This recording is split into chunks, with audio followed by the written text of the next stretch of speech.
રાજ્યમાં હજુ પણ વરસાદ આવતો રહેશે। આગામી 5 દિવસ ભારે વરસાદ પડી શકે છે, આગાહી કરી છે રાજ્યના હવામાન વિભાગે। રાજ્યમાં આગામી 5 દિવસ વરસાદની આગાહી કરાઈ છે।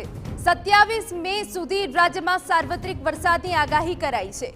દક્ષિણ ગુજરાતમાં અને દક્ષિણ સૌરાષ્ટ્રમાં ભારે વરસાદની આગાહી હવામાન વિભાગે વ્યક્ત કરી છે, જે મુજબ ગાજવીજ અને ભારે પવન સાથે કમોસમી વરસાદ પડી શકે છે। સાથે 35 થી 50 કિલોમીટર પ્રતિ કલાક સુધી પવનની ગતિ રહેવાની પણ આશંકા વ્યક્ત કરાઈ છે।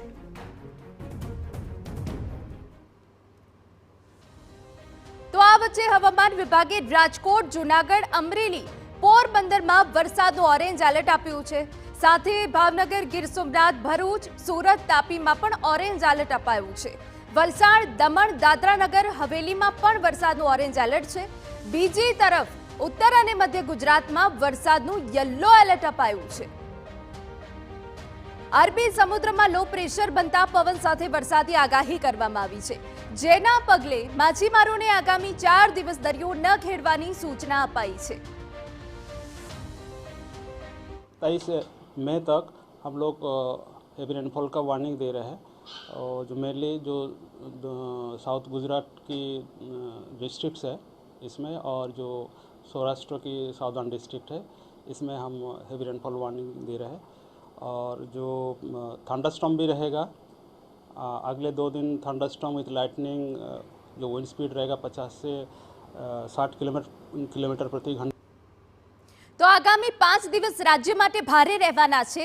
તો આજથી લઈને 27 મે સુધી રાજ્યમાં કેવો વરસાદ પડવાનો છે, વિસ્તારથી અમે આપને માહિતી આપી દઈએ। તો આપને જણાવી દઈએ 24 મેની જે આગાહી વ્યક્ત કરવામાં આવી છે કે જે સમગ્ર રાજ્યમાં વરસાદ આવરી લેશે। જી હા, આ વરસાદી સિસ્ટમ છે એ સમગ્ર રાજ્યમાં જોવા મળશે। અને આપને જણાવી દઈએ કે જ્યાં ઓરેન્જ એલર્ટ આપવામાં આવ્યું છે, અમરેલી, ભાવનગર અને ગીર સોમનાથ કે જ્યાં સૌથી વધુ વરસાદ પડી શકે છે, અને એ સિવાય ભારે પવન પણ ફૂંકાઈ શકે છે।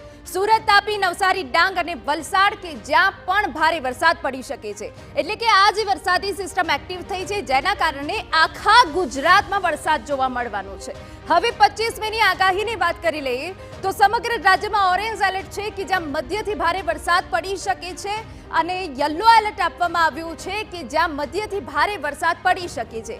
આપને જણાવી દઈએ કે જ્યાં ઉત્તર ગુજરાત હોય, મધ્ય ગુજરાત હોય કે પછી દક્ષિણ ગુજરાત હોય, વરસાદ સમગ્ર ગુજરાતને આવરી લેશે। આજે વરસાદી સિસ્ટમ એક્ટિવ થઈ છે। આગામી 5 દિવસ સુધી જો વરસાદી આગાહી આપવામાં આવી છે।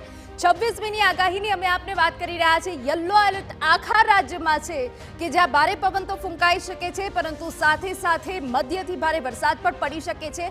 27 મેની જો વાત કરી લેવામાં આવે તો 26 અને 27 મે આખા ગુજરાતમાં યલો એલર્ટ છે, મધ્યથી ભારે વરસાદ પડી શકે છે।